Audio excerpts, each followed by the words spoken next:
Yeah, I know. Well, yeah, but I'll edit that bit off. It's all right. No, keep it all in. Yeah, That's the bit that people like.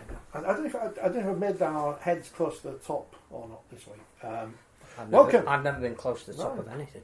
I mean, close to the top. Look at this. Tom Johnston's actual match-worn Wakefield shirt. I don't know how many games he played last year, but he's got loads of tries this year for Catalans.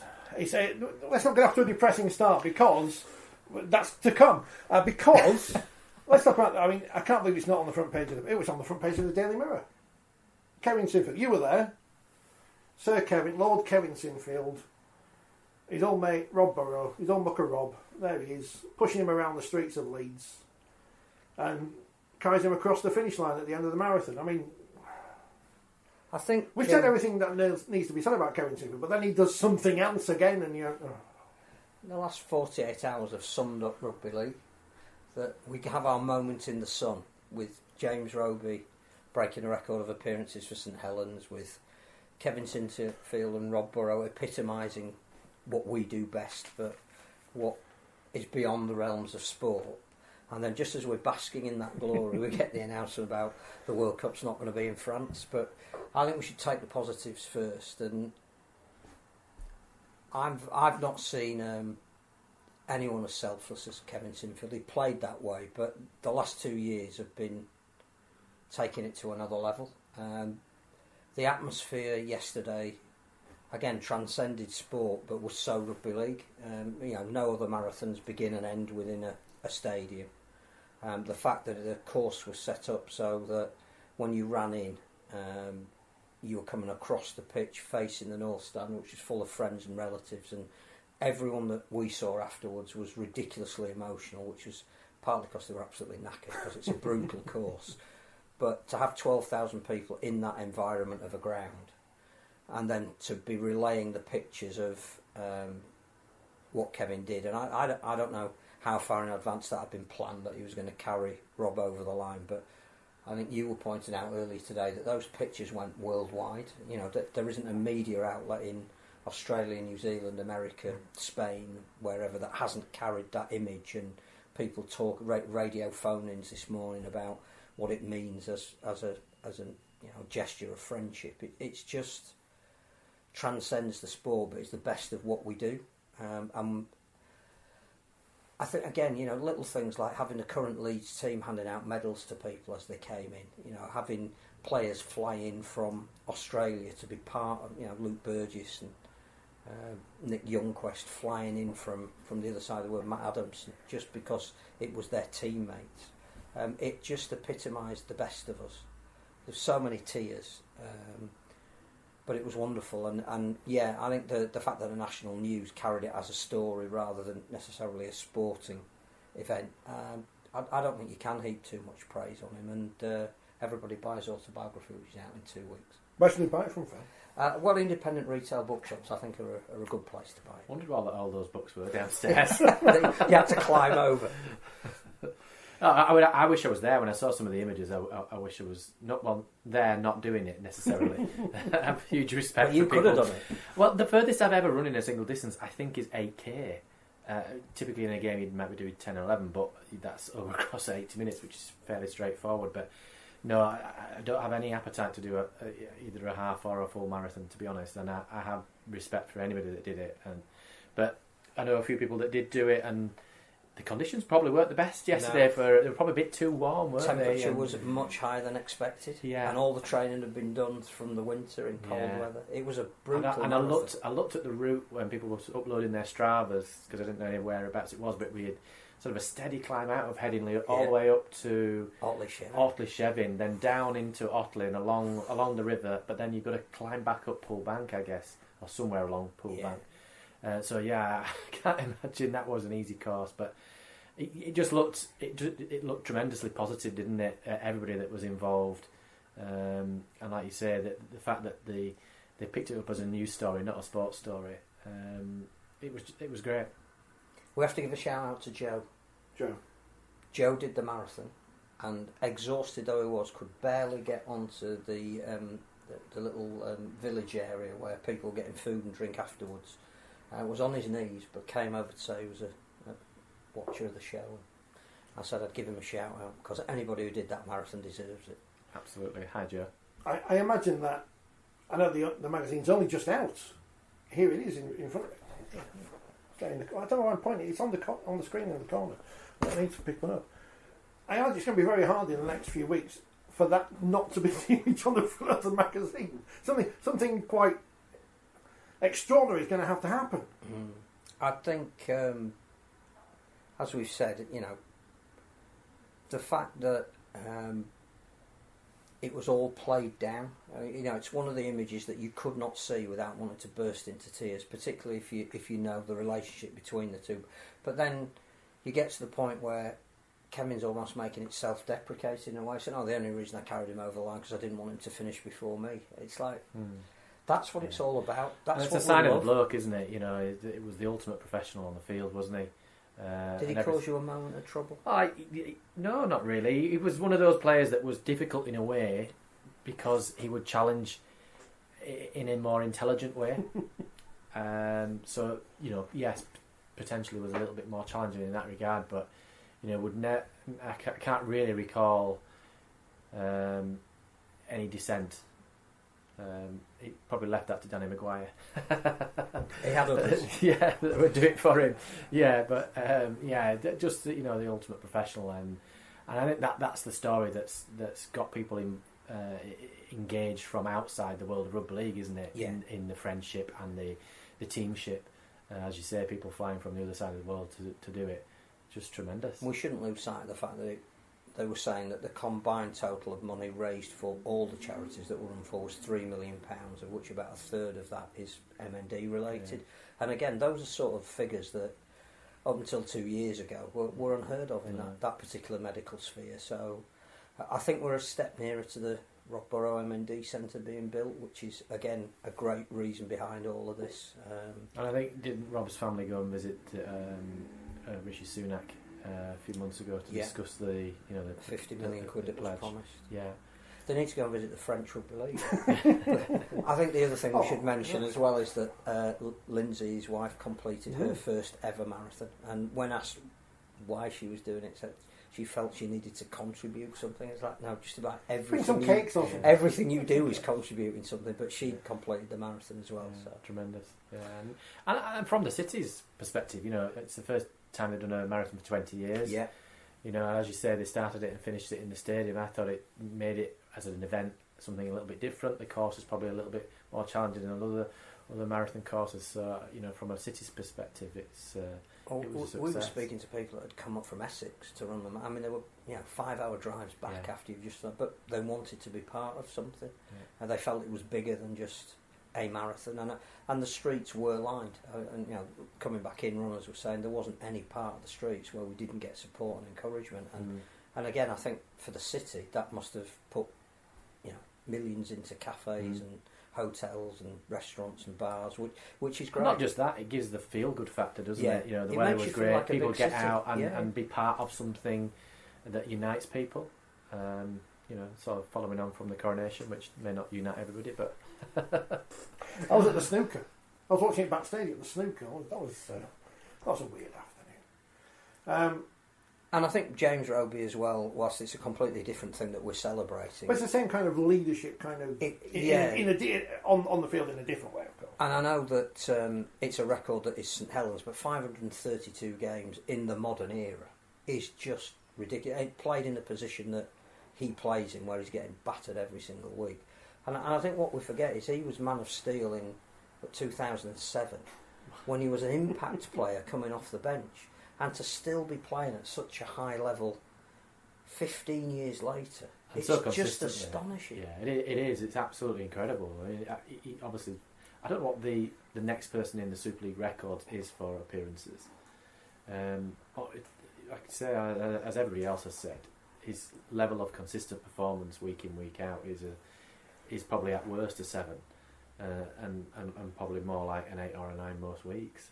And the reality is, if he wanted to play again next year, he probably could physically. I don't suspect he will. He says he's not going go another year. But tremendous for the club and the sport as well. I think, and be interested to see what he does post-career, post-playing, I would assume he's going to go into some sort of coaching role. I'm not sure. I don't know if he's cut out for that. I don't think that's something that he particularly aspires to do. Mm.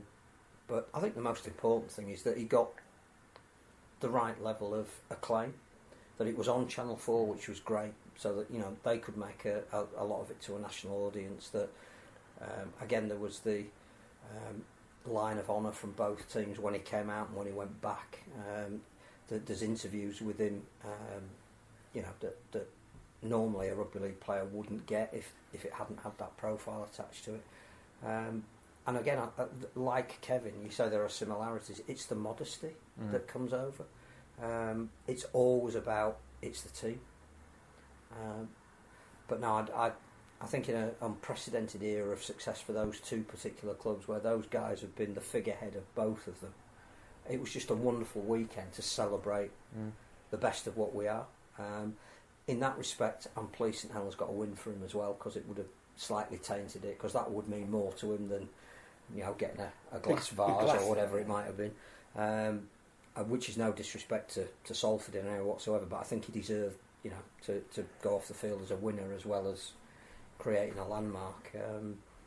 And I think we were allowed to bask until this afternoon in the glory of all of that. It's like these, you see these people around who claim to be inspirational gurus and stuff and all this kind of crap. You've probably got some of the books in your shop. I don't mean to not say that the books are crap, but then you've got people like Kevin Sinfield, James Robbie, who would just...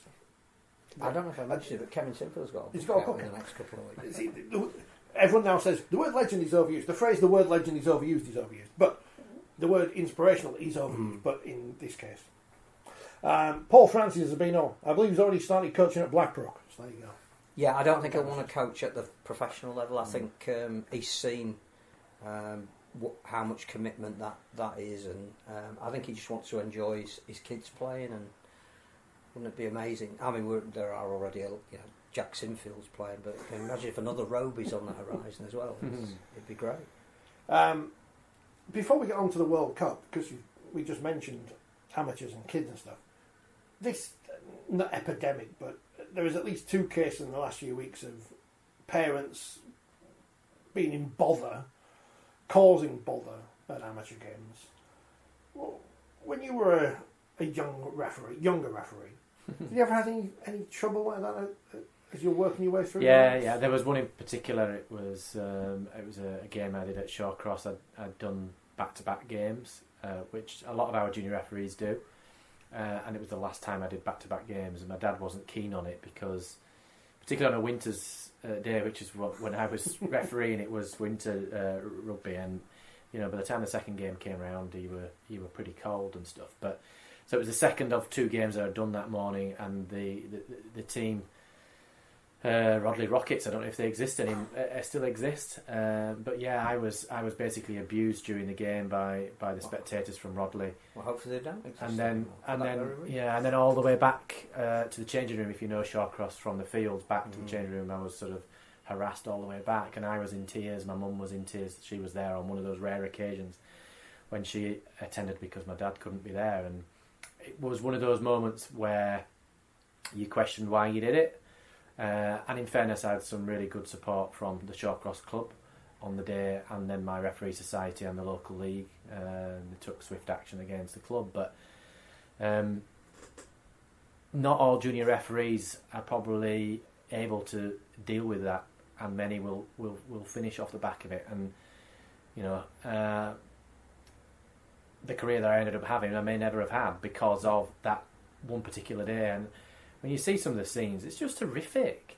I mean, I read something the other week that they'd I think stopped spectators at, was it one particular club in the Northwest Counties, I believe, because of you know, a number of incidents. And when you get into that stage where parents are banned from going to watch their own children from playing, it's just ridiculous. And on the occasions where I have gone and watched our junior referees refereeing it, you just stand sometimes in amazement at some of the comments that are made. And I noticed that Warrington Referee Society this week have now issued their junior referees armbands to wear, which visibly points out that they are under 18. And And that's the sad thing. I think the game I was doing was probably something like an under-11s game, and I would have probably been 12. You know, and you'll have adults abusing a child just because there happened to be a referee. You know, it's not an excuse to hurl abuse. It's not a rugby league specific thing, though. It's happening in all community sports. Absolutely not. And whilst that doesn't condone anything, it is a societal problem that seems to have bizarrely got worse since lockdown. I believe so, and that's what I'm hearing. But for me, I just think it's easy to fix. Those clubs that have these people involved in their clubs, just get rid of them. Simple as that. That the club doesn't deserve to get a bad reputation for the actions of what will be a minority of people. And if you're not careful, if you don't nip it in the bud, it escalates. It's not difficult to identify them because they're members of your club. So, and a number of occasions where you see now on social media where people are videoing something being said, and then as soon as that person realises it's being videoed, they stopped. Well, they shouldn't be doing it in the first place, should they? Mind you, we saw at a Premier League football match this weekend somebody come on the pitch and then run over to an opposing manager and start abusing them. It's like, if it's happening where there is a huge amount of security, it's got to be self-policing at our level, because totally we don't want stewards at community games. Totally, yeah. Well, then football is pretending that tragedy chanting is a new thing, when anyone who's been to some grounds in the past 50 years know that that's been going on forever. It needs self-policing too by the spectators, says Paul. And you have to... I'm not a parent, so it's easy for me to say this, but you have to question the fact that it doesn't reflect well on the kids either, does it? If your mum or dad's running on the pitch causing Harry Carey. I just don't... I remember another game I did a Kirklees service area game. I think it was against Bradford, and the Burgess brothers' father was the coach, and luckily my changing room was through their dressing room, so I was there on my own. My mum and dad couldn't make it on that day, and again he helped shield me from the abuse. But I mean, it just shouldn't happen. You don't want to say it's only a game, because it's not only a game. We know that. Otherwise, there wouldn't be podcasts and things and magazines and all this kind of stuff. But I just don't understand. No, it does seem to be a bit of an epidemic at the moment, which is a concern. Well, so we've got the French now, because not the French, not all of them. The French government. The French government, who have a history for ruining things for Rugby League. And the latest one is the World Cup in 2025, which you may have seen today, is not happening in France. Steve Mascall's been reporting on this for months, it seems, and Johnny Davidson as well, and now it comes to pass that the French government aren't going to fund the World Cup as our wonderful government did for the last one here. And now the World Cup's in limbo. Well, it's in Australia, because they want it. But well, there's a board meeting of the IRL on Wednesday, after which there'll be a press conference, which I think will outline what options there are. You'd have to say that, knowing the sport as we do, there is only really one. It can't be in the Northern Hemisphere anywhere other than France, which it now isn't going to be, because we won't get the funding to have it here again 3 years after we last had it. And there's a moral case for saying, nor should we. So then it will put some pressure on the Australian Rugby League Commission to decide whether they financially want to support a World Cup. And you'd say that the probably best way of mitigating that would be that if there were several partners, so you could see a Pacific element to it, which might actually be a real boost to the game in that area. If there were some games in Samoa or Tonga or Fiji or PNG, they've got to have the stadiums that are big enough. So that is a concern, because although they have some nice stadiums, whether they would be big enough to host World Cup games. There's also a broadcasting element. How easy again is it to get pictures back from those places?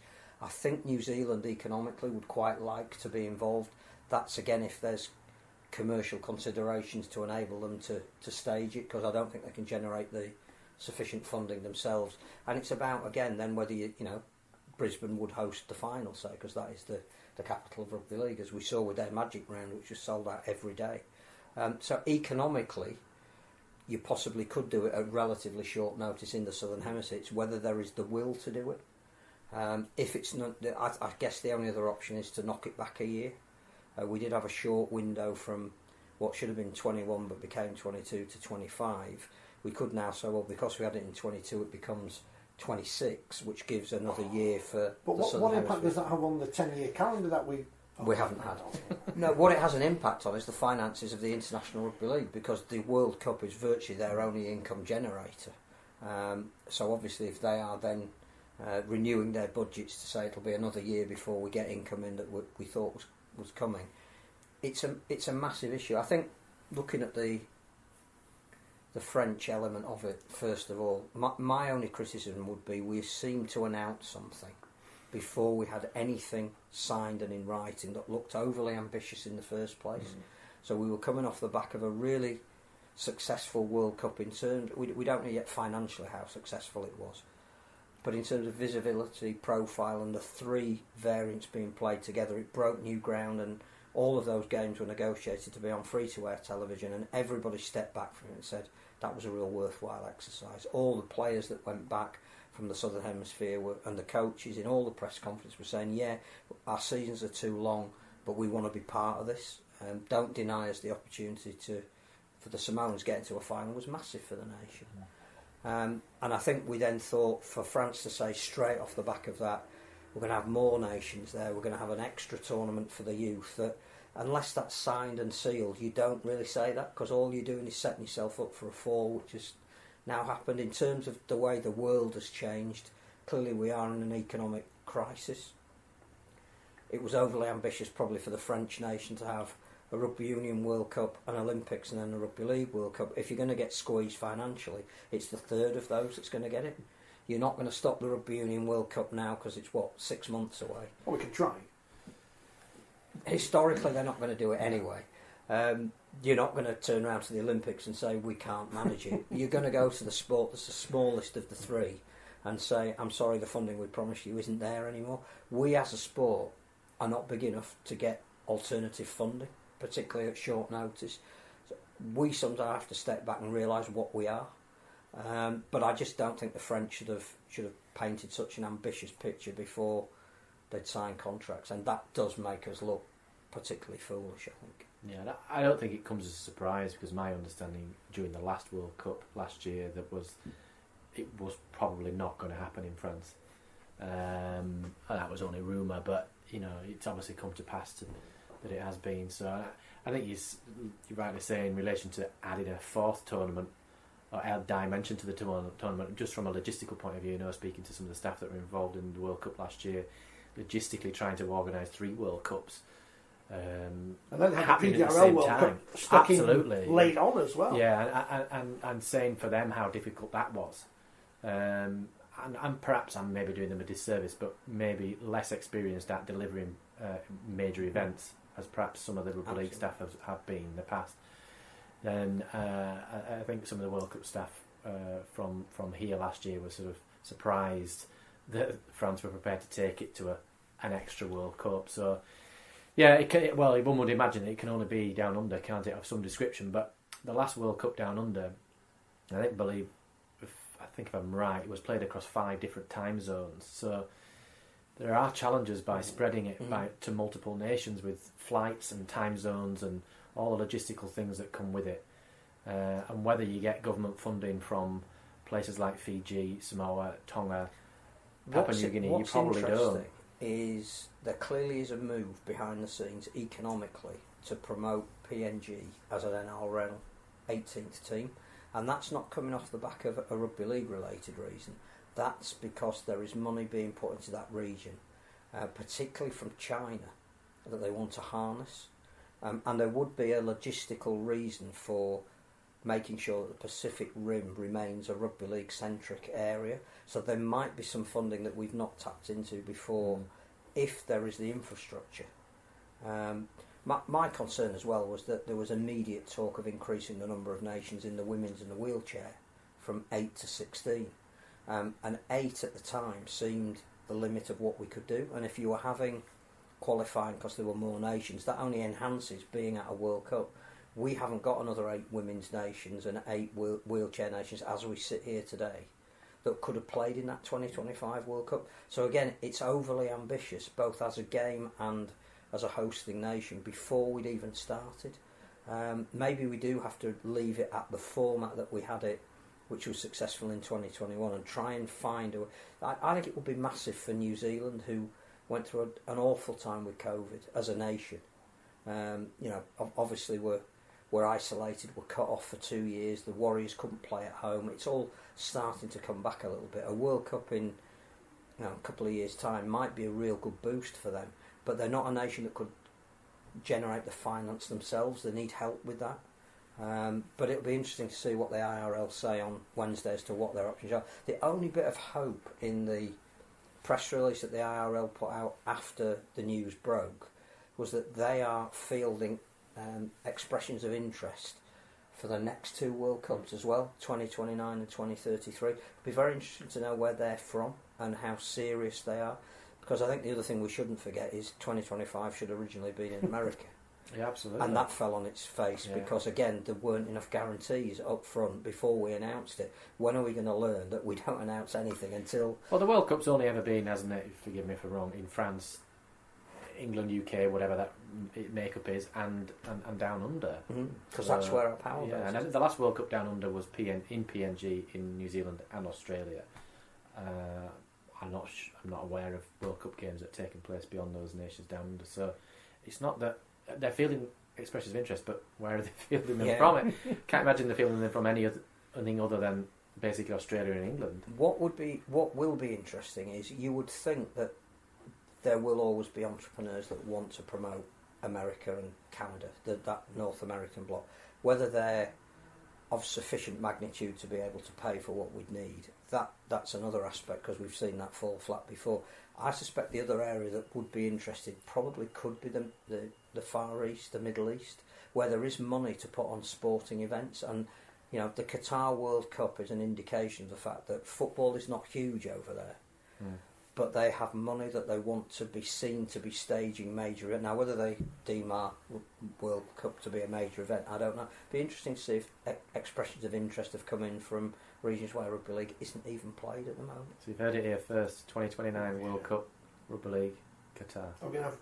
I'm not sure we should endorse Qatar. Discussions about sports washing and stuff. We just take the money from anyone. But what is interesting is that there are areas of the world. The other irony, I think, at this time is that at the very moment that we're saying we're unsure of where the next World Cup will be, the NRL are in Las Vegas, negotiating the opening round of the 2024 season to be in Sin City, and they're talking about allying it to other sporting events that weekend. So to have boxing, to have the UFC, to have the opening round of the NRL with all the various celebrities that we have both of them that we have in Hollywood. So it would be Souths against Manly, and you're asking me film star names. I don't know who's the guy who's the number 1 season to go. Oh, Manly. Hugh Jackman. Yeah, Hugh Jackman. So Manly against South Sydney, so that you can get the various celebrities. So all of that, we've taken club games to America at the same time as we can't stage a World Cup. It's typical Rugby League. I mean, at least we won't have the head of the IRL moaning that the broadcasters in Europe aren't going to pay as much money as they want, as FIFA are doing at the moment for the Women's Football World Cup, which is coming to Australia and New Zealand this summer, because we know that, of course, all the money for broadcasting is going to be completely in Australia and New Zealand, and we'll play whenever they want, which is fine. The only other USPs that we've got at the moment are women's and wheelchair, because I think the standard of NRL women is really high. So by the time 2025 comes around and some of our players have played in the competition, we become slightly better, being England. New Zealand, obviously, most of their top players play in that competition. So that the group game between Australia and New Zealand, not the final, was as good a game of women's rugby league as you could see. Not everybody likes women's rugby league, but there is a huge market for it, both in terms of broadcasting and sponsorship. And wheelchair, I know we're all devotees of wheelchair and bang on about it endlessly, but that is a USP. The horrible rugby union version of Murder Ball that was on Channel 4 the other week, it isn't seen to be. It doesn't look like rugby no, union, exactly. and that's rubbish. So I reckon that those two bolted on to a men's World Cup do actually give us something in terms of commercial potential. And you're talking about in the Southern Hemisphere where the women's is big and high profile, the wheelchair's only just starting. It could. Well, I mean, I wonder if the Australians could convince a former Golden Boot winner to put on their green and gold jersey is... Well, the first training session has taken place in Auckland. I think it was last weekend or the weekend before, which has been held, I think, under the auspices of New Zealand Warriors. But they're trying to get people like Tawera Nikau involved, who clearly is eligible as a disabled player. But if he got involved, and there are other players, he's doing a documentary series at the moment about getting some older New Zealand players fit to play against a veteran Australian team. But there are people involved in that, like Shantae Harper, who had to give up because of concussion-related problems, who could play wheelchair. Now, again, if we're saying there's a chance of the World Cup being over there in 2 or 3 years, and those people could be involved in promoting wheelchair rugby league and maybe playing for New Zealand, there would be a groundswell of public support for that. So it's not the end of the world, but it is on the back of the positives of this week. Yeah, I mean, kicking the guts. Again, going back to where World Cups have previously been held, it would ordinarily be the turn of Down Under to host it. I appreciate it's short notice now, but well, you don't need to build any stadia. That's the thing, isn't it? It's all the infrastructure is there. It's just I think this again is where IMG come into it, because it's not about what IMG are doing for the domestic game here, and we're seeing what they're trying to do, and it might be taking a bit longer than we would like, but they're obviously having an impact. They're not going to stop over the next 10 years that are left of their agreement. But the one thing they do have is television right negotiation, and they do have some of that in the Southern Hemisphere. Now, if they can be involved and can pull off a couple of television deals, then suddenly the pressure's off and it's easier to arrange. But again, sat in a studio here 12,000 miles away, that's a very easy thing to say, isn't it? But well, we'll just host it on the Suguccio pitch. We're talking of television rights. The EFL have now agreed their deal, so £7 billion. Was it £900 million? £900 million. Yeah, tremendous increase in their last deal. So is there I think it's copper that's left in the pocket for Rugby League. They're showing, what is it, over 1,000 games? Is there any schedule left for anything? I don't know. I think a lot of that's going to be streamed, isn't it? Which is where we need to work out what our streaming plan. Was there anything on our league this weekend? There was loads of rugby on, wasn't there? But I think there was nothing free. The women's nines wasn't. No, I don't know. I don't think. I mean, I didn't see anything. I didn't see it promoted as on there, so I assume it wasn't. But I don't know. Johnny says we've never had a night, so Kev, it has to happen. Well, write your letter into the honest. How do we know if he may have turned it down? Yeah. You don't know. Well, so Lindsay Hoyle was interviewed this week. I heard him being interviewed, and he was saying that he's lobbying for that to happen. He's got to fill in the forms. Does you don't know the rules? But this has to be a 3-year gap from one on to the next. So I think reading between the lines, the next opportunity that he's eligible to receive an award, I'm sure he'll get it. And I think he would accept on behalf of the MND Association in Leeds Hospital Charity. He wouldn't if it was just down to him. Yeah. Oh no, absolutely. But yeah. So it's just a goal kicking. No, it's because he's involved in rugby union now. He's bound to get it. Headbutting Luke Dawn. As I said, that was the best game I've ever seen. That was the best game I've ever seen. Leeds and Cass 20-all. Loved it. Is that all the news that isn't things on the field? There's a fair bit there. I think anything else that's happened. I mean, we obviously, since we had 2 weeks off, thanks to A, the workers, the proletariat, Mayday, B, the hoi polloi. Not the hoi polloi? No, the hoi polloi. The other one. Yeah, that's the proletariat. The other ones. I went to school in Wakefield. Learning this stuff. Kings and Queens. The ruling class. Them, the elites. As opposed to the working the class. actual elites as opposed to the made-up elites. Because of course you got the big hat, so that was good. We haven't been on for 2 weeks, but we were at England France. That was good as a thing, you know. Again, I think that's one of the ones that said it was better in the stadium than it was probably as a televisual event, because the main thing you got was the amount of time the women and the men's teams were out signing autographs. In fact, they both had to be pulled in because there were so many kids that wanted selfies, and that's what we're about. So whether the games were overly competitive or not, the audience that was there really enjoyed it. There was a good atmosphere. Sean Wayne did his press conference, came back out and did selfies and stuff, which in the time it took the coaches to come out on Thursday to do a press conference. But the women's players had to be almost hauled off the sideline so that the men's game could start. And I think some of the men's players that were still out there were told to get in and do some media before they'd finished doing all the autographs. So, yeah, I think, forget the results, I don't think it told us anything that we didn't already know, but it wasn't as damning an occasion as some people said it was, just looking at the score. It's a wonderful cake, but Warrington... There was some wonderful cake. Warrington's venue was everything that we said beforehand it would be, so meh. And it takes us back to, because now the Test series against Tonga has been announced, and I hope it doesn't turn into a Sam Tongin's testimonial series, as some suggest it should be, because we should be looking forward to the World Cup in 2025, brackets wherever that is being held. But Huddersfield, Leeds, St Helens. Well, St Helens is the obvious one, obviously, because Tonga, Christian Wolf, they're there. What's his name? Conrad Hurrell. Leeds, centre of the universe. Huddersfield, no. I know it's... Why is it keeping money in Rugby League? Huddersfield Giants don't own the stadium, do they? No, Kirklees on the stadium. So you can't use that excuse that we say, we're playing Warrington, we're giving money back to Rugby League. I think it's economic. I think it's solely economic. That they've worked out the finances and what they're going to have to guarantee Tonga. And they've said, well, I'd rather go for 3 grounds of around about 20 to 25,000 that we will definitely sell out. There's guaranteed income there. Nobody can say that either the prices were too high or it was too difficult to get to a venue. So we want 60,000 people across those 3, and if we get them, we've had a financially successful series. That does limit your ambition a little bit. I think there were a lot of people that said, really we need to take a game to London if we're serious about, it's the capital important to the sport.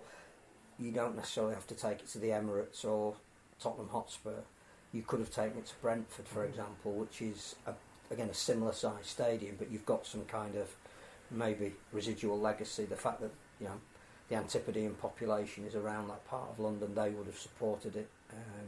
We saw that the Samoans at Arsenal weren't in huge number, but they're incredibly passionate, so the Tongans would have been similar. So is that a lack of ambition? Possibly. I think we said before it was announced that I personally might have taken a game to Middlesbrough. I know that's a bigger stadium, but that's where the Tongans were based. So they did quite a lot of development work around the northeast. It's only an hour away from traditionally where we are. It's near enough to Newcastle to say there's a bit of legacy from a Magic weekend. And it's a new stadium for a lot of people who wouldn't have been there. So your traditional Rugby League fan would say, if I only ever go to Middlesbrough once, I'll go.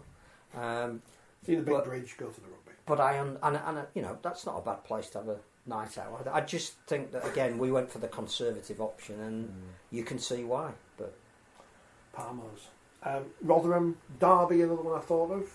Nottingham, Milton Keynes, blah blah. All these, they are where they are now anyway. So we'll see what happens in 2024, whatever going on. I think what it does do, it does put pressure on to sell those stadiums out, doesn't it? And it's up to the Rugby League public. You've got to get behind it. So it's easy for people to criticise. They should have gone to London. Well, make sure you buy your tickets and go. Because actually, when I looked at the ticket prices, they're reasonably priced, and I think especially you can go to all 3. Well, it's actually quite that's cheap. what I was just going to say. You can get a ticket to all 3 for £60, I think, which I think's really good value. And as you say, they're all accessible within an hour and a half's drive. So there's no reason why people shouldn't go to all 3 if you're buying a ticket. So to some extent, the expectation is that they do sell them out. I don't know what Headingley holds these days. 20, yeah, just short of 20. So yeah, like you said, 60,000 maybe is what they're probably looking at. I'm just disappointed because I think it is a lack of ambition really, and I think they should have pushed the envelope a little bit on that middle option with Huddersfield. I think you've got St Helens and Leeds as your bankers, and then you sort of not rolling the dice. But I think there just has to be a game in London for me. Simple as that. And I get the argument that if you're going to take it somewhere else, you may take it to Newcastle. When Newcastle probably is too big at St James's Park, you're not going to take it to Kingston Park probably. So that's too small. Yeah, and so for me, it just has to be in London. Well, there was a test match between England and New Zealand at Queen's Park Rangers that sold out about 23,000. Brentford now on their new community stadium with easy access links. But the argument is that when we've gone to the Emirates, when we go to Wembley, X percentage is sold to people in London. Why can't we tap into that people? I mean, if we're only needing, for example, 20,000 people in the stadium, we're not needing to fill the Emirates. We're not needing 50, 40, even 40,000 people, are we? I think you need a bigger marketing budget, because the thing about Huddersfield is you've got a club there that can help you sell it. You've got a stadium that people are going to maybe once or twice a year anyway, so they know it. Whereas if you go to Brentford, you're going to have to spend a little bit more money telling people.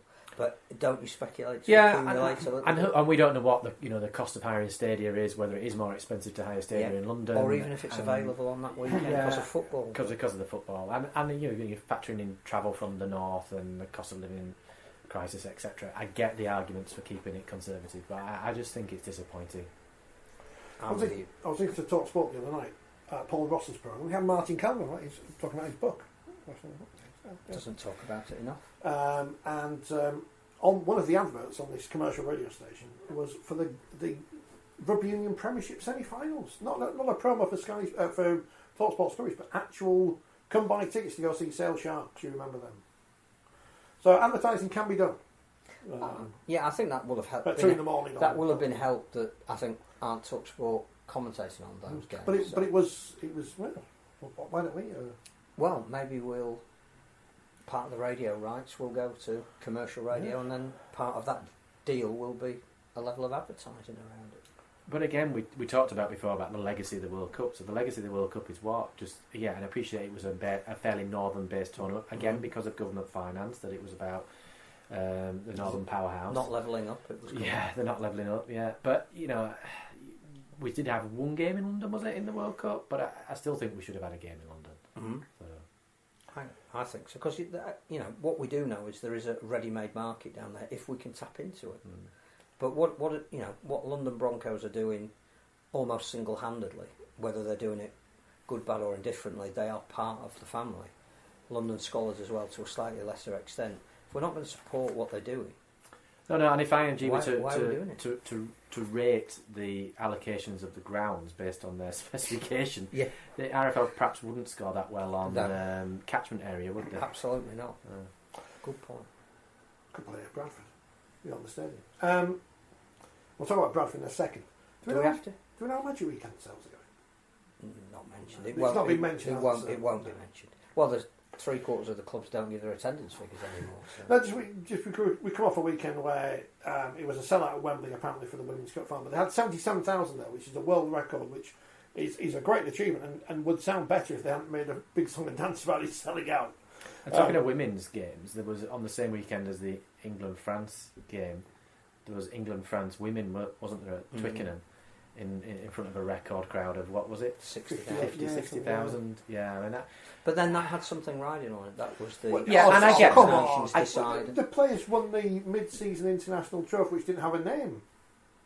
But no, it was an unfortunate comparison. It was, but as IMG has said, that this England-France mid-season fixture is here to stay, and that's part of their plan to have as a regular mid-season fixture. But for me, the game has to be, at least alternating between France and England. And ideally, it should, at this moment in time, other than what's happened today with the World Cup, always be in France.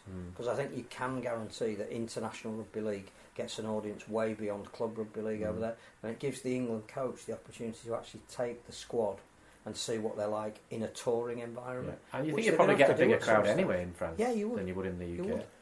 As Paul asked, why don't clubs give attendances anymore? I don't know. They always have, and now they've stopped. I would have thought the VAT inspector would have needed to know. This is the conspiracy in the olden days. It was always lower than you thought. For the IMG scoring, you need to give. They'll need access to their attendance figures. IMG Bowl.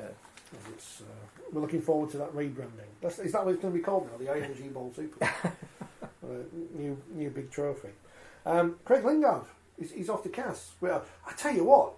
Obviously I support the team that's rock bottom. Have we still scored less points than London Scholars? Let's have a look. London Scholars 126. Wakefield 77.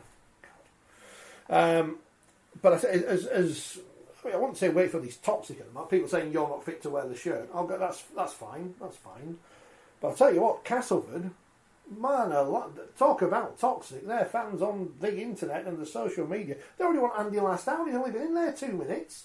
Lingard in, they're saying now, but there he is with his flip-flops and his daft hats, Batley beating Toulouse at the weekend. Was that 2 wins? 2 wins in the space of 5 days or whatever for Batley. And here they are. 2 games in 2 days against French opposition. There you go. And here he is. He's now the assistant coach of Castleford. Now their head coach next year, apparently, if the fans have it their way in the championship, because I think Wakefield are going to finish above them. But it's... Why do they think Wakefield are going to get 3 wins from? Castleford. I don't think they've played enough times. No. We'll get one from some Huddersfield. They're rubbish now. We'll talk about them in a minute. But Castleford, I don't know if the pressure has got to their fans because Wakefield's stand is actually happening now. You can see it. And I'm not taking any pleasure in this. I mean, it's doesn't sound like it. No. I'm really not laughing. Look at the league table. We're going down. The man said on the telly. But they're not happy at Castleford. And no, but I think you can understand it, can't you? You know, I mean, they have a good squad on paper. Yeah. I just think, Andy Last obviously was appointed, but in strange circumstances, really, because no one would have anticipated Lee Radford would have left after, 2 or 3 games. And then they're left in the position of, do we jump ship entirely here and basically get rid of everything that we've got in place and start again, not even mid-season. So I think... For which there is a cost. Absolutely, and I think that they're in a very difficult position, the Castleford board. I think, to some extent, probably having Wakefield in the competition helps them at the moment. But look, he's got to put his own stamp on it, and people, I think, have just got to be patient, and that's difficult in this day and age. I get that, because everybody's calling for everybody's head, aren't they? At half-time, people were saying in the Wigan Leeds game everybody wanted Rowan Smith out, and then by the end of the game, he was next on the honours list. So, it can change very quickly, as we discussed the other week with Hull. So, I think they've just got to stick patient, and if it doesn't improve much, then they've just got to hope that Wakefield don't pick up the wins to get past them. I think there has been an issue with recruitment at Cass, because I think they've got quite an ageing squad, and that was always going to need an overhaul at some stage, and it was who was going to do it and when were you going to do it. I think Andy Last, with some of the players that he's been linked with, is starting to do that. But again, it's about the amount of money you've got to spend, and if you've got to change a lot of your squad, you're not going to tie up money in big name players early on and then find that you've got no depth. And more I think for Castleford at the moment is just that they're not playing a style of rugby that is associated historically with the way Castleford fans like to see their team play. There was an over-reliance perhaps under Lee Radford of going for size and power, which is very much in the image of the team he had at Hull.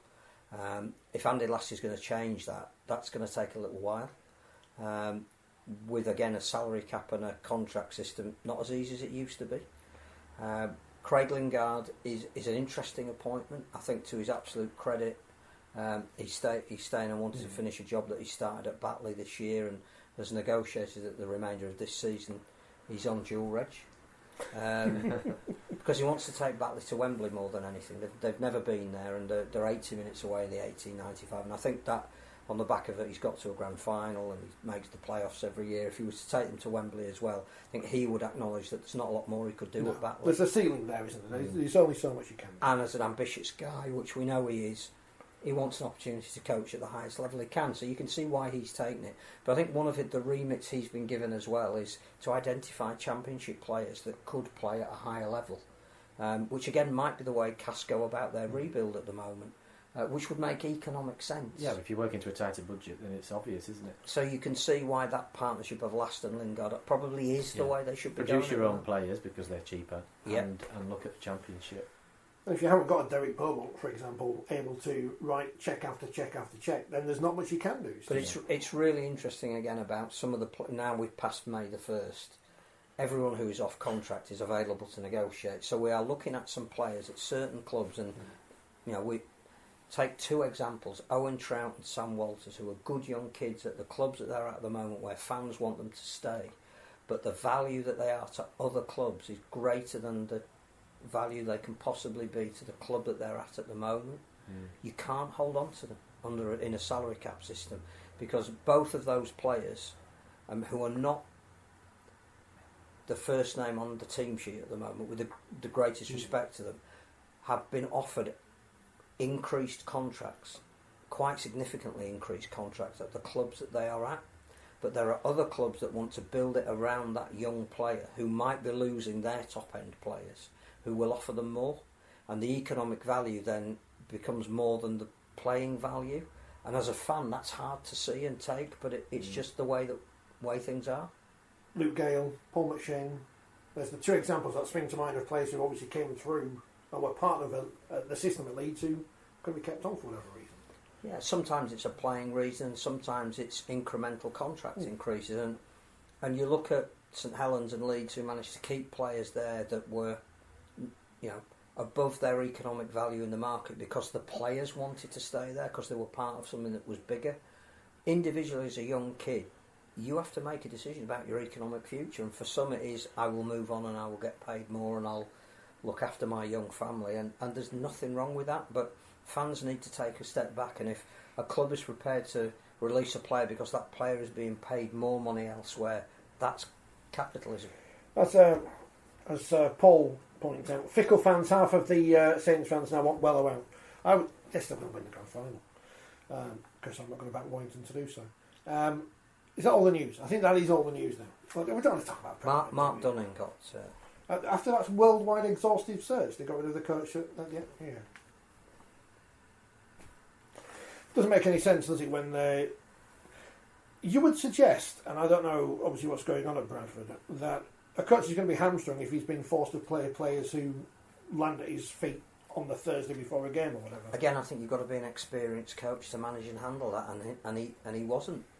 Which again, I think you've got to question the appointment in the first place. And so, if you're going to go down that road of dual reg and some overseas signings, and that requires a coach with a certain degree of experience. Brian Noble mentioned in the magazine, obviously before a couple of coaches had lost their jobs, that there is a very different imperative for somebody who is a development coach, and it's not about winning and losing, it's about bringing players, and a performance coach, when it's at the elite end and you are judged solely on 80 minutes every week.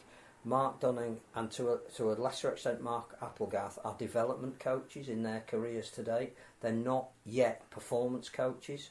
Bradford needed a performance coach, but they decided to appoint a development one. Tim says the first team salary cap is a red herring. The case of Jack Croft and Isaac Shaw is an important and underreported story. The interesting thing about that story is, and I'm not speaking from a Wakefield perspective here because it's just a point of order in general. Should clubs be compensated for developing players? You should probably say, yeah, possibly. But if the players generic were of use to clubs, then those clubs would have paid that fee. It's market value. And the fact that they haven't been, it's also and Wakefield also didn't offer them a new or whatever. But it's also about how clubs operate the salary cap, and there are some administrators who are very, very good at eking every pound out of what they spend. There are others that don't plan that far ahead and get caught with contracts that they have to honour. So sometimes it's always about your administration as well. Or giving jobs to players' wives as cleaners. The week in Super League started on Thursday at the home of Rugby League, Bellevue, where Matt Horton was on the pitch. And you were there? I was there. The first time I've been this season, I thought, well, hey, if I turn up, they might win. Wakefield 6, Hull FC 26. Didn't work. I saw a lot of people saying the game was rubbish. I thought it was just boring. Wakefield haven't got any creativity whatsoever. They're not really great at defending. It's all Matty Ashurst's fault for not shouting and stuff, which is a nonsense argument. He leads by example as a captain in a way we mentioned earlier in the programme. Wakefield just aren't very good. That's why they've lost 12 games. And Hull were better than them on the night. And it was a game of Rugby League and Hull won. I don't know what else you can... I didn't think either. I had the game on, but it was in the background. It didn't attract my attention too much. My impression was that Hull weren't great either, to be honest. But they've got some defensive grit about them over the last 3 weeks. Yeah, I know. And that was the difference. You can see that they're turning a corner, I think. And they had enough in the tank to get the job done in the end fairly comfortably. In the press conference afterwards, I was stood there listening to Mark Applegarth, and I think, I've got nothing to ask you because there's nothing I can ask you that I couldn't have asked you last week or the week before or the week before that or 5. Because it talks about the effort, and I'm not going to say the players aren't putting effort in or whatever, But as some fans were saying, you're not fit to wear the shirt. The problem with, I would say, with Wakefield's squad comes down to recruitment. Too much money has been spent on players in the wrong positions or imports who just aren't good enough, and that's why they're playing for Wakefield. And that might sound harsh, but the league table, after 12 games, it doesn't lie after 12 games. After a game it lies, but after 12 games it doesn't lie. Those players are not good enough to play in Super League because they've scored 77 points. But Luke Gale. Luke Gale's here, yeah. He's here now. No, I think the other thing is the danger for Wakefield is they've got a really tricky cup tie this week. Well, I mean, listening to, again, the and the trouble is, it's not about winning that cup tie. It's like, if you then lose that cup tie, the other half of your season disappears overnight. I don't think there's the expectation that they will win, will they? They've already lost at home to Leigh. Yeah, but I think if they don't win, then all their eggs are in one basket anyway. Yeah. But there's no payday down the line. There's no, getting to a cup semi-final. I think there were comments made sort of by Michael Carter this week, weren't they, about it could potentially be a godsend That's if we the get worrying relegated. thing after 12 games. That was the leading sort of sentences prior to that I thought were reasonable. That was an odd expression. Well, preparing for the middle eights, because I didn't really get what he was meaning by why would it be a godsend. I don't really get why it would be a godsend. Perhaps the contracts become null and void for players that are on contract. Maybe that's why, and then you can. Those players that you're tied in on contracts that you want to get rid of, you can get rid of without. He's very friendly penalties. with Neil Hudgell, and clearly Hull KR going down gave him a chance to almost reboot the club. And looking at where they are now, maybe he's saying it wouldn't be the end of the world if we had half the salary cap that we had to spend, if we still completed our stadium, if we got a similar level of crowds in the Championship that we'll get in Super League. Admittedly, there's a couple of games that we won't get a sellout crowd, but we will still. And they may have success on the field, which gives and that'll bring people back. Yeah. So I can see why he said what he said, and he's mainly being overly honest. But to say that after 12 games, that is almost like we hold our hands up, we expect to go down. But I think some people may have suggested pre-season with the choice of coach and some of the players saying that was. I think it's like the World Cup. It's an economic thing. It's a decision. Which road you want to go down? Do you cut your cloth according to your means? And at some point, that means you can't be in Super League. Is that what he's saying, or have fans still got an unrealistic expectation? Looking at the squad, looking at the almost this admission every time that we spend less salary cap. It's not a badge of honour. No, but I think this year more than probably most. I think nearly every pundit had Wakefield as to be relegated, so probably not a surprise for Wakefield fans. I think the surprise that's come is that the inability to score. Yeah, it's not that they're not competing in some games, are they? I mean, the year that London went down, their fans got full value for money from them because they were scoring points, they were ticking off the odd surprise result. It got to the end of the season and they were still in it. And I think if that's Wakefield only 2 or 3 years ago, isn't it? 3 or 4 years ago. If Wakefield fans could see that, it makes it a little bit more palatable. I think after 12 games to almost be saying we expect to be relegated, that would be the concern, I think. But the numbers he's wanted to turn up and watch haven't turned up even when they had vague seasons where they were flirting with the playoffs in the Chris Chester. So I think the IMG era is going to, is what's the rainbow in the sky potentially for Wakefield, isn't it?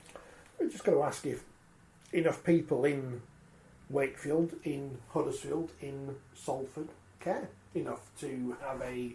Well, I'm not sure you can blame the fans. I'm not blaming the fans, but you've got to give them not people who turn up, but just. I reckon it must be hard to know that at the moment, you're going to watch your team for 80 minutes. There may well be the effort there, but you're not going to score. Effort. Effort's a given. Effort's a given. If I'm paying £25, I want to see some entertainment. I don't effort. Meh. I'll go watch the kids. I'll go watch the women's team. I know they're putting an effort in. I know they're losing 100-0 or whatever, but at least they're trying. Yeah, I think you've got to have something you can get behind. And if it was a team full of local young kids learning their trade, then again, you can put up with that. I don't want to name names of players because I think it's fair. No, I don't. So. I wouldn't. So that was well done, Hull. Hull is I suppose the only beacon of light for Wakefield and Castleford is Hull, because 3 weeks ago we were lumping Hull in.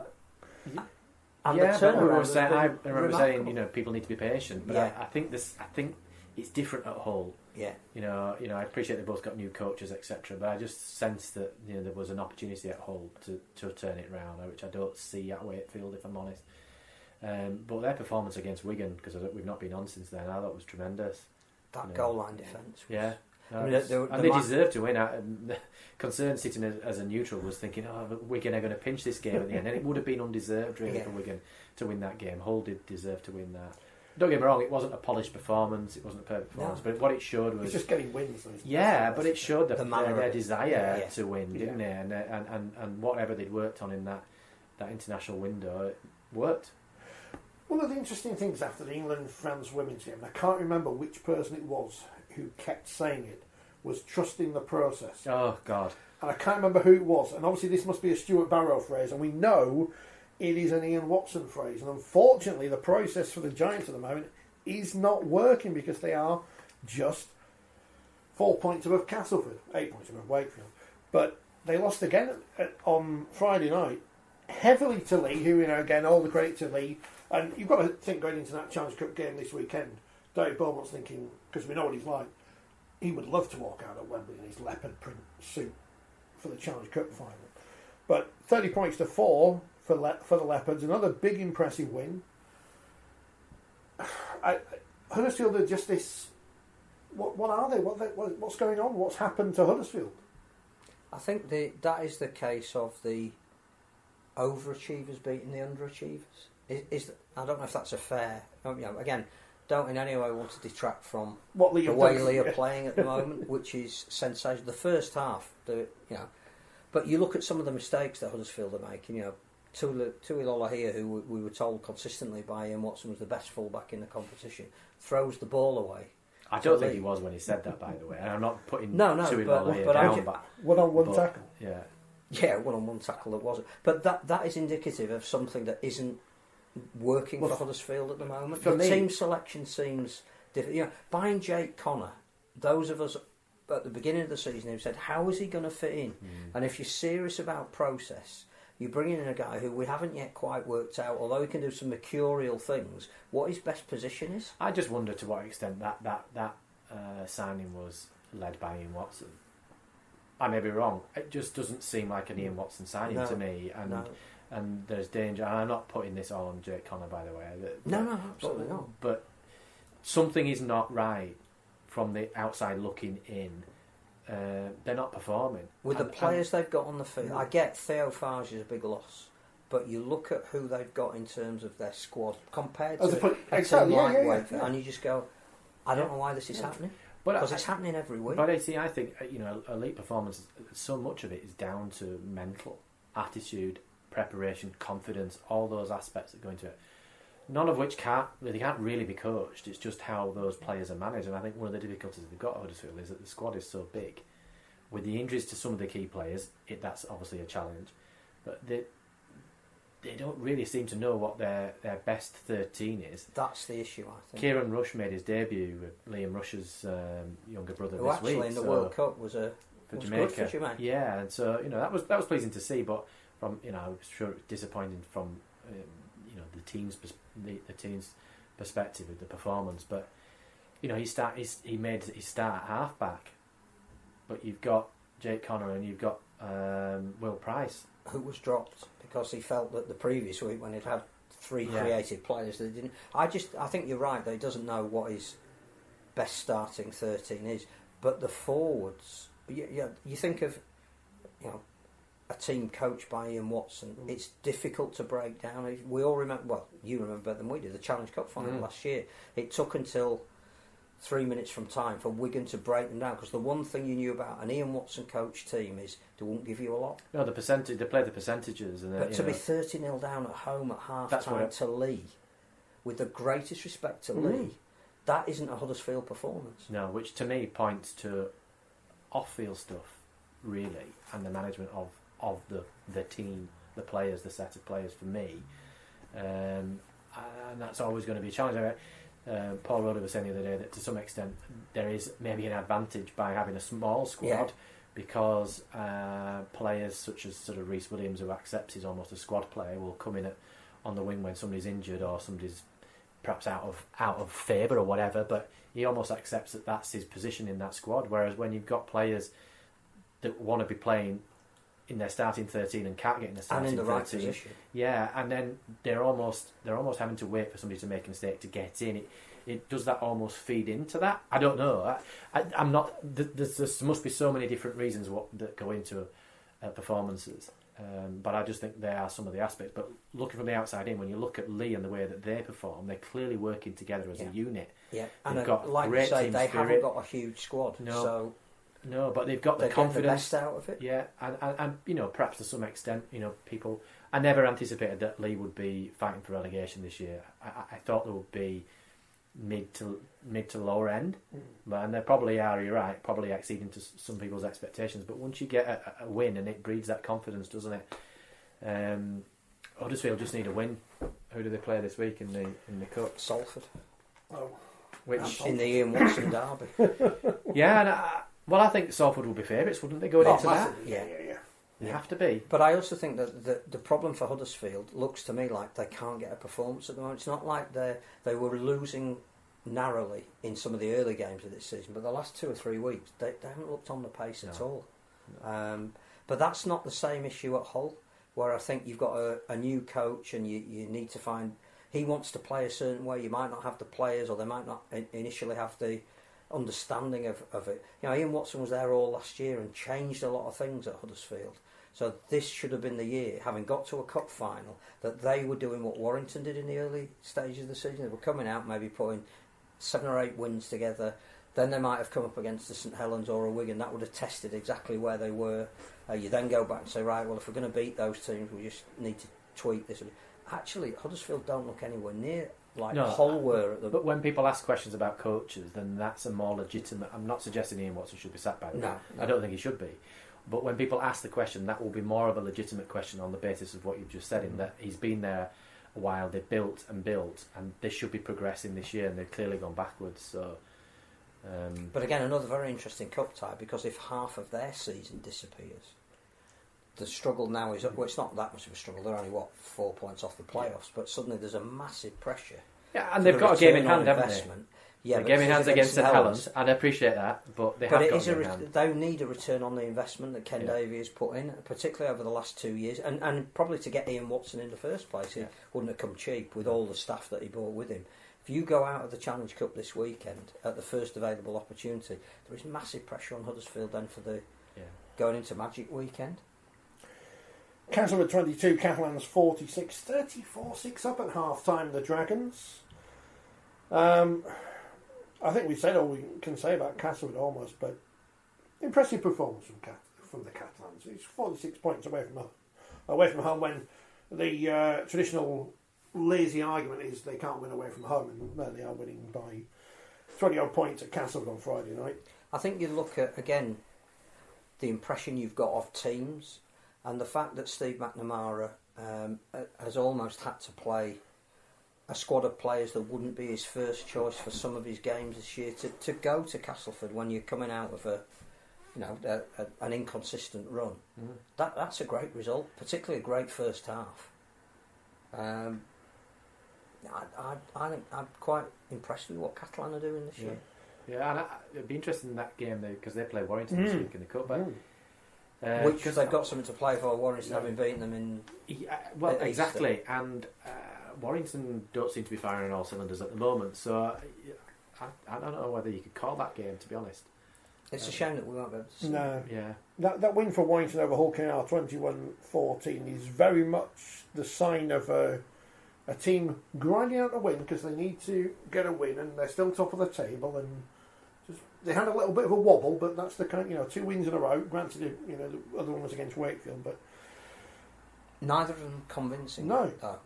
Which is interesting because, and again, I didn't see it because we've got this ridiculous ability to put all the games on at the same time. But injury to Matt Parcell turned the game. Hull KR started really, really well, 12-0 up, and I think you know, you do look at clubs like Huddersfield and where they are at the moment, and Hull KR and where they are, and you can see a club that's progressive and moving forward, and everybody's singing off the same hymn sheet. And yeah, Hull KR are doing some recruitment whereby some of the guys have already been told they're not going to be there next year, but they've done it openly and they've done it up front, and some of those guys already know where they're going to be playing next year, but they seem to have this buy-in to what the new coach is doing, and they're at the top end of the league and they're playing good rugby.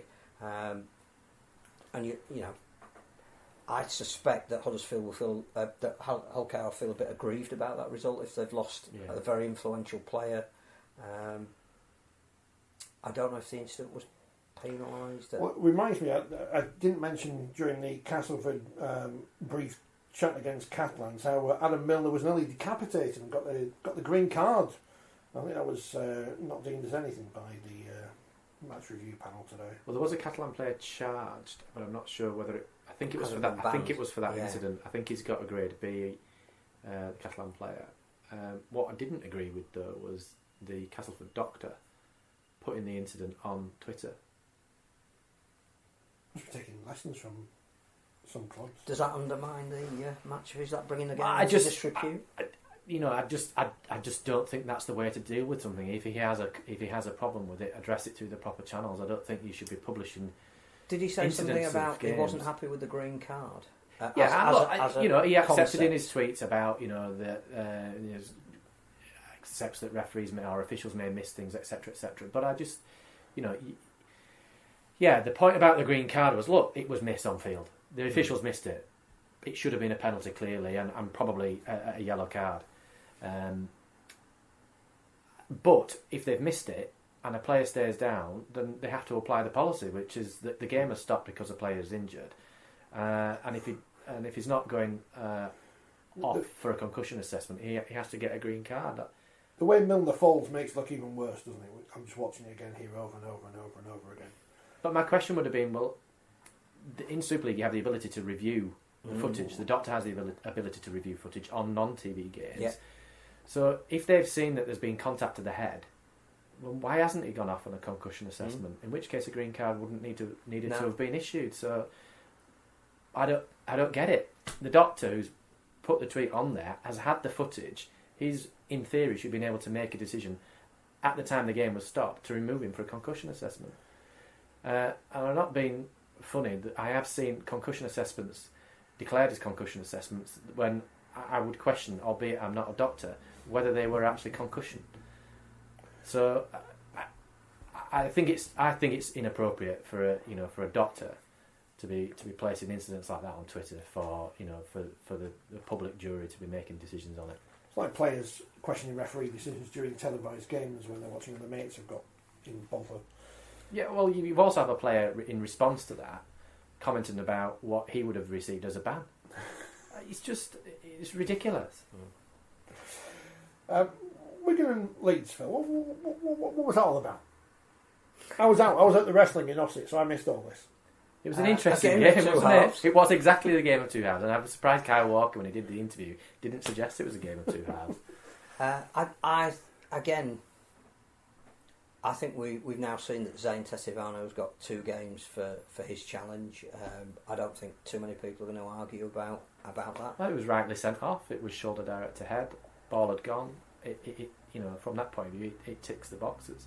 I get that people will say, "Well, hang on a minute, why wasn't somebody else given the card?" You can't deal. It's not what's out. You've got to just deal with what you've got in front of you. And on that incident, in my opinion, it was dealt with entirely correctly. I think there's a really interesting fine line between players who are told to put pressure on the kicker and when a ball has actually left. But that's immaterial to where the actual contact is. Everybody knows that you cannot hit around the head. Yeah, this was a passer, not a kicker, wasn't it? Yeah, in this incident, but it's putting pressure on the ball player, and it's a very fine margin. If you slow something down as much as you do on the television, it tends to look a little bit worse. Yeah. And I think actually he wasn't that far off it being a very, very good challenge on putting pressure on Harry Smith, except that it should have been lower, and the fact that it wasn't. You pay the consequence. And look, and this ultimately is why, if that game's not on TV, I'm not suggesting it wouldn't be seen, because my impression was that the on-field officials identified it immediately, penalised it immediately, and then as part of the process they wait for replays and the opinion of the video referee, and ultimately then as on-field officials they make the determination of what the outcome should be. But look, going back to that Castleford game, it was clearly missed on field. Now, if that had been on TV, the game would have been stopped at the injury, and they would have dealt with that incident, and he probably would have been given a yellow card. But for me, yeah, you're right. You're talking inches, and that's why it's difficult for referees in live play to determine whether is he committed, yes or no, and if he's not committed, then it's a penalty, and then if it's a penalty, is it anything more than a penalty? And we're talking inches here between the shoulder contact and it either hitting his head or otherwise. But the technique has to be you hit lower. Yeah. But as a game, it had everything really. Yeah, the quality wasn't great in the first half, though, was it? No. Leeds couldn't keep hold of the ball. There were two things that kept Leeds in the game. One was that the defence was pretty committed on and around their goal line. Although they conceded 14 points, it could have been 28-0. Yeah. The other thing was Harry Newman's first interception. I think that changed the game a little bit. It gave Leeds something to cling on to. And it just put a tiny little bit of doubt, I think, in Wigan's mind. The way Leeds played with 12 players in the second half was exceptional in a lot of respects. All the mistakes they made in the first half, they didn't make in the second half. No, but they did play some great running rugby. Oh, they did, but again, does that go back to, we've had a bloke sent off, we're under the pump, we're away at Wigan. With nothing to lose. Yeah. Well, they played the same in Catalan last year. They were 36 down and down to 12 men when Matt Pryor got sent off and won it in golden point extra time. They can play. Yeah. And when it sticks, they're a really entertaining team. Two more interceptions that were given away probably tells you something about the way Wigan are attacking at the moment, a little bit flat. Without Jai Field. They're not fluent in attack. What they have got, and what was probably not made enough of because Leeds were eye-catching in the second half, was how good Bevan French was. Now, he was the best player on the field by a mile, but it's almost like Wigan get to a point where they say, we're coming up against a pretty solid defence, give it to Bevan. It's not enough. I know, as you say, in the first half, for all the dominance, they didn't convert it into sufficient points. Some of which was down to really committed goal line defence. But no, I just thought it would, as a neutral, you would have watched that and thought, I'd like to see those two teams again next week. And guess what? You can see those two teams again next week. Yeah, if that was a game on the BBC, people would have been loving it really from the story of the game, as it were. Disappointed for Andy, whose time is as good as Zane Setavanos, because he said, evening, bit late on, sorry, hopefully I've missed a Leeds chat. Nope. Matty Pete out though, so that's ridiculous. Not at all. I have to say that again. He was so honest and magnanimous in defeat. Played put the blame fairly and squarely on what his team didn't do in the second half rather than anything else. If the image of the week wasn't Kevin Sinfield and Rob Burrow, it was the return of the Wigan Walk, because always good to see the Wigan Walk on the telly. St Helens beat Salford. Another game with two halves. Again, half time, Weller out. Second half, no, back in. The world champions winning. James Roby. Salford just made too many really serious mistakes trying to move the ball in front of their own line. It's like against a team like St Helens, you are not going to get away with that. It's going to happen maybe once a season, but Paul Rowley must have just got the video and do they have videos anymore? Thrown it in the bin and said, look. But I think that's the way that teams that have been successful against St Helens have tried to push the ball early and push it there wide. There is a place where... Yeah, to be fair, I didn't watch enough of this game to comment. I saw probably more of the first half, and I didn't really see any of the second half. But it was obviously a great turnaround from St Helens in that second half. And they're starting to get back to what they do best. They've got Halifax on Friday. Hope there's a big crowd. On Viaplay in the Challenge Cup. Halifax fresh off a 60-0 win at home to Whitehaven in the Championship. Battlers, we mentioned earlier, beat Toulouse, obviously a great result for the Bulldogs. Yeah, like Josh Wood's drop goal. Bradford back to winning ways. Obviously it's the change of coach, 44-38. Defence is on top there. I don't know how he scored that many points on that field. They were all up the middle. Is that why we couldn't play the international there? Because the pitch isn't big enough.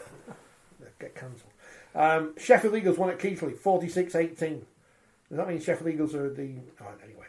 London beat Barrow 30 points to 16. London York's going to be really interesting in the cup this week. 3 o'clock kick-off on Sunday, sorry. Can't read. Fev won at Widnes 30-0. York 26, Newcastle 22. But late York drama. from behind. Late drama for Andrew Henderson. I think they were a bit unlucky, Newcastle, there, weren't they? But is that 3 games in a row that York have won either late on or by a score? I think they only just beat London at home, didn't they? Yeah. In League One, which was back. It's a big game. Probably the game that went under the radar, but actually was really important. Scholars and Rochdale. No, well, I was thinking more maybe Dewsbury, Doncaster. The 2 unbeaten teams. Yeah, I listened to a bit of the commentary on Radio Big win Leeds for on that. Dewsbury. Yeah, it sounded it was a tight game, 6-4. I listened to the back end of the first half and a bit of the second. And I think they got a penalty try, Dewsbury. And I think that took it away from Doncaster. And I think there was an interesting incident involving Brett Ferris and the ball and the referee. So I've not seen it, but it'd be interesting to see what happens, if anything, from that. I hope not, because we praised Brett Ferris. Because he had his 400th game. Was it last week? As I say, I've not seen it. I was just listening to the commentary, but I think Dewsbury sort of pulled away in that game a little bit from. But that's from a big win for Dewsbury. Yeah, the 2 unbeaten sides weren't in the comp, but I think Dewsbury play Oldham away this week, so I think Oldham are in 3rd. They are. So it'll be a test for Dewsbury, won't it? As in who they played last week and who they played this week to where they are in the comp. People who know far more than I say Liam Finn is one of these young coaches who some clubs should be looking at as their future coach, depending on what division they're in. Yeah, it's only the start of his coaching career. We jump on the bandwagon straight away. He's made a great start. Good pedigree. Hunslet beat Cornwall 54-10. Again, was that close up to half time as well? 12-10, yeah. Yeah, Hunslet running away with it in the second. I'm tempted to go to the reverse fixture with that because I can get to Hunslet easy enough, so I might go to that. Just get some Cornwall content on the channel. Why not? And pretend they're Ottawa. 28-18 for Oldham at Workington. And yeah, as mentioned, did Oldham come from behind in that one as well? Yes, 12-10. So, first half of League One games are really worth watching. Get them on the telly. London Scholars 24, Rochdale Hornets 28. The Hornets ruining London's chance of a first win of the season. This week in League One, Doncaster versus the Scholars, Hunslet Workington, Midlands North Wales, Oldham Dewsbury, Rochdale Cornwall, all this Sunday. A word for Doncaster as well, that I think they're now trying to put games on before their home matches to re-engage with the community on the back of the World Cup, and Bentley are taking their home game. Is it in the? I can't remember if it's the Yorkshire competition or the NCL, but they are the curtain raisers to that Doncaster game, and it's in the National Conference League. And it's great, isn't it? The community clubs get the chance to play, and I think they had some Masters games on before and an under-13s game. And York this last weekend had. Inclusion. An inclusive day. I think they took it too far by having a rugby union game. I mean, come on. Well, there are no. We don't need to include rugby union. No, there are no LGBT rugby league teams. But York Templars rugby union LGBT team in York versus Newcastle Ravens. Brilliant. And then they had a wheelchair sort of exhibition, I think, didn't they? And then the first team fixture. That's when we're talking about an AMG model. Yeah, but we're talking about events and days out. That's exactly what it should be. And hopefully, if people got into the ground, they could go out and get back in. I'm hoping, because if you're at York, you've got that ability to, if it's a family day out and somebody doesn't want to spend all day watching rugby league, somebody can go swimming in the swimming pool, or they can go shopping or whatever. Coffee shops, the library. The library. They can never have enough books. Up the Roosters, because they beat Warrington 108-24 in the Super League, Wheelchair Super League on Saturday. But a couple of new teams. Bedford had their first training session. Was it Rochdale as well? So Wheelchair is starting to gain momentum. Is it the first round, the qualifiers for the women's night? I don't really know how to describe it.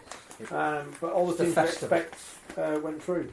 Yes. Warrington with 3 wins in their group. York, St Helens, Leeds and Wigan. They'll be joined by a mystery team. Leeds pushed all the way by Cardiff. Yeah, which is hopefully they're the mystery team. They deserve to. Was that Leeds without Georgia Hale? Yeah, what's it all about? It's good, is it? Got a very good offer from Gold Coast and took it. June 24th, the final stay at the AJ Bell Stadium. Everyone turn up and make it a bigger crowd than Sailgate. That's awful. I don't know why some teams win the night and some teams won't, but So, and to pick another bone with York, when Liv Wood scored the 3, Liv Laugh Wood, which is actually quite funny, but also so it's one of these phrases that Live, laugh, love. You never heard of that phrase? Straight over my head. It's chronic. The Challenge Cup, round of 6 this week. Halifax St Helens, via play, 7:45 on Friday. Probably repeated at some point during the week, which is what I'll be watching. I hope that Ross off of Viaplay's not picked up any dancers from Eurovision to be doing pre-match. Again. Especially that Finland one, they were robbed. I don't think there's any other rugby league to do with the Eurovision Song Contest. I didn't see a second of it. Big fan of Ross. Came on, I left it. Hull KR Batley, Wakefield I'm League. looking forward to that actually, because again, Batley with nothing to lose. Hull KR have put everything into where they are at the moment, and actually they might be a good outside bet for maybe a Challenge Cup run, but Batley will test them. I'm thinking about, I think I'm going to Batley to win the cup, because they're not going to get relegated. They're Beaumont Tico, so it all adds up. Saturday, Catalans Warrington as mentioned, on the BBC, Leeds versus Wigan, and on Viaplay, Salford versus Huddersfield. I think they're heading for at least a 16,000 crowd at Headingley, and I think it'll look great on the telly. The two clubs with the best Challenge Cup records in terms of number of wins, a lot of history. If BBC want to put some footage out, there's plenty of Leeds, Wigan. I reckon that Martin Fire try from 1994. Do you think that will It might just think get it may played. open the programme? What about Barry McDermott sending off in 1999? Robbie Hunter-Paul's on the Question of Sport this week. Not Jamie, he's not on there this week. He's the most modern player they could Is he in find. your seat?